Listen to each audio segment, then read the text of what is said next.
ജ്യോതിഷത്തിൻ്റെ പുതിയൊരു അധ്യായത്തിലേക്ക് ഏവർക്കും സ്വാഗതം. ഇന്ന് നമ്മൾ നോക്കാൻ പോകുന്നത് പൂരാടം നക്ഷത്രത്തിൻ്റെ പ്രത്യേകതകളാണ്. വിഷു സംക്രമം പൂരാടം നക്ഷത്രക്കാർക്ക് അനുഗ്രഹീതമായ വർഷമാണ് സമ്മാനിക്കുക. അപ്രതീക്ഷിത അവസരങ്ങളുടെയും നേട്ടങ്ങളുടെയും വർഷമാണ് ഈ 2025. ഈ വർഷം നിങ്ങളുടെ ജീവിതത്തിൽ നിരവധി പുതിയ വാതിലുകൾ തുറക്കപ്പെടും. നിങ്ങളുടെ സ്വപ്നങ്ങൾ യാഥാർത്ഥ്യമാക്കാൻ നിങ്ങൾക്ക് അനുയോജ്യമായ സാഹചര്യങ്ങൾ ലഭിക്കും. രാഷ്ട്രീയക്കാർക്ക് വലിയ വിജയങ്ങൾ നേടാനാകും. തിരഞ്ഞെടുപ്പുകളിൽ വിജയം, പുതിയ പദവികൾ, ജനങ്ങളിൽ സ്വാധീന വർധനവ് എന്നിവ പ്രതീക്ഷിക്കാം. വിദ്യാർത്ഥികൾക്ക് പഠനത്തിൽ മികച്ച പ്രകടനം കാഴ്ചവെക്കാനാകും. അവരുടെ ലക്ഷ്യങ്ങൾ നേടാനാകും. സ്വപ്ന തൊഴിൽ നേടാനാകും.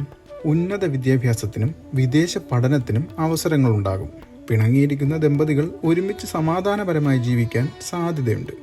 സന്താന സംബന്ധമായ കാര്യങ്ങളിൽ സന്തോഷവും നേട്ടവും ഉണ്ടാകാം. കുടുംബങ്ങളുമായി അടുത്ത ബന്ധം സ്ഥാപിക്കാനും സന്തോഷകരമായ സമയം ചെലവഴിക്കാനും സാധ്യത കാണുന്നുണ്ട്. വ്യവസായ മേഖലയിലുള്ളവർക്ക് കൂടുതൽ വളർച്ചയും ലാഭം വർദ്ധിക്കുകയും ചെയ്യും. പുതിയ സംരംഭങ്ങൾക്ക് അനുയോജ്യമായ സമയമാണിത്. സാമ്പത്തിക നേട്ടവും ഐശ്വര്യവും ഉണ്ടാകും. മാതാപിതാക്കളിൽ നിന്നും ധനപരവും സാമൂഹികപരവുമായ സഹായം ലഭിക്കും. രോഗങ്ങളിൽ നിന്ന് മുക്തി നേടാൻ സാധ്യതയുണ്ട്. ആരോഗ്യം പൊതുവെ നന്നായിരിക്കും. ശത്രുക്കളെ വിജയിക്കുവാൻ സാധിക്കും. സുഹൃത്തുക്കളിൽ നിന്നും ബന്ധുക്കളിൽ നിന്നും സഹായവും ലഭിക്കും. കർമ്മപരമായ പുരോഗതി ഉണ്ടാകും. പുതിയ തൊഴിലവസരങ്ങൾ ലഭിക്കും. ഉദ്യോഗത്തിൽ സ്ഥാനക്കയറ്റം ലഭിക്കും. ഉന്നത സ്ഥാനങ്ങളും അംഗീകാരവും ലഭിക്കും. കൃഷിയിൽ നല്ല വിളവും ലാഭവും കൊയ്യാൻ പറ്റും. വിദേശയാത്ര നടത്താനുള്ള സാധ്യത കാണുന്നുണ്ട്. ഈ വർഷം നിങ്ങളുടെ ജീവിതത്തിൽ നിരവധി നല്ല കാര്യങ്ങൾ സംഭവിക്കുമെന്നാണ് കാണുന്നത്.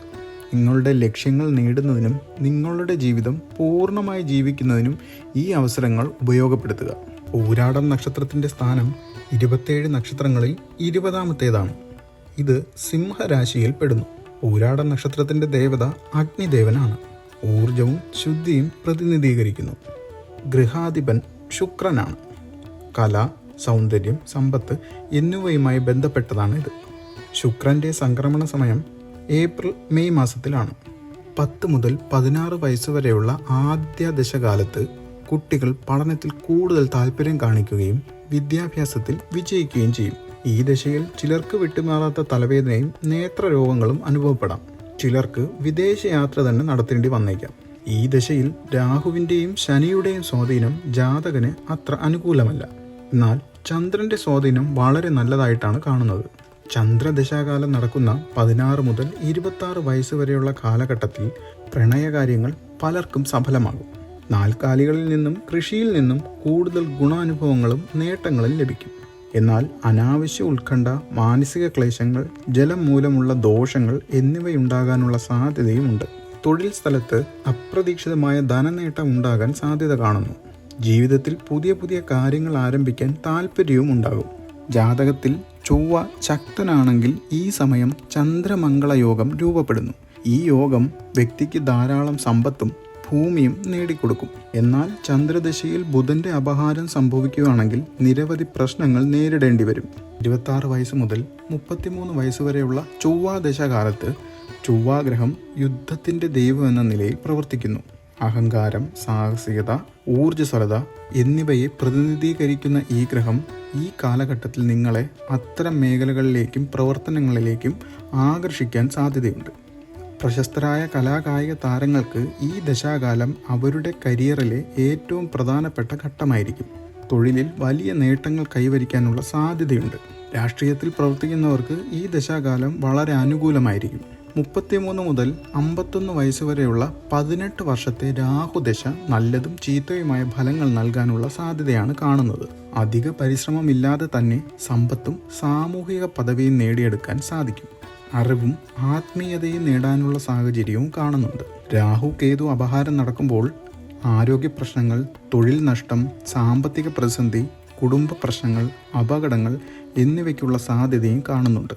51 മുതൽ 67 വയസ്സ് വരെ നീണ്ടു നിൽക്കുന്ന വ്യാഴദശ ഏറ്റവും ശുഭകരമായ ദശകളിൽ ഒന്നായി കണക്കാക്കപ്പെടുന്നു. വ്യാഴത്തിൻ്റെ സ്വാധീനം വ്യക്തിയുടെ ജീവിതത്തിൽ ഭാഗ്യം, അറിവ്, സമൃദ്ധി എന്നിവയുടെ വർധനവ് നൽകുന്നു. വ്യാഴം ധനത്തിൻ്റെയും സമ്പത്തിൻ്റെയും ഗ്രഹമാണ്. അതിനാൽ ഈ ദശയിൽ ധനസമ്പാദനത്തിനുള്ള സാധ്യത വർദ്ധിക്കുന്നു. പ്രതികൂല ഗ്രഹഫലങ്ങൾക്കുള്ള പരിഹാരങ്ങൾ എന്തൊക്കെയെന്ന് നോക്കാം. അഗ്നിഹോമം ചെയ്യണം. സാമ്പത്തിക സ്ഥിരത, രോഗശാന്തി എന്നിവയ്ക്ക് അനുയോജ്യമാണ്. വെള്ളിയാഴ്ച അഗ്നിദേവന് ചന്ദനം, എള്ള്, ചുവന്ന പുഷ്പങ്ങൾ നിവേദ്യമായി നൽകണം. ശുക്രനെ പ്രീതിപ്പെടുത്താൻ ശുക്രമന്ത്രം ജപിക്കുക. 108 പ്രാവശ്യം ഒരു ദിവസം ജപിച്ചാൽ മതിയാകും. വൈഡൂര്യം ധരിക്കുന്നത് നല്ലതാണ്. ഗ്രഹഫലങ്ങളുടെ അനുകൂലത പൂർണ്ണമായി പ്രയോജനപ്പെടുത്തി പരിഹാരങ്ങൾ അനുഷ്ഠിച്ചാൽ ജീവിതത്തിൻ്റെ എല്ലാ മേഖലകളിലും സന്തുലിതമായ വിജയം ഉറപ്പിക്കാൻ സാധിക്കും. ഈ വീഡിയോ ഇഷ്ടപ്പെട്ടാൽ എല്ലാവരും ഈ ചാനൽ സബ്സ്ക്രൈബ് ചെയ്യാൻ മറക്കരുത്.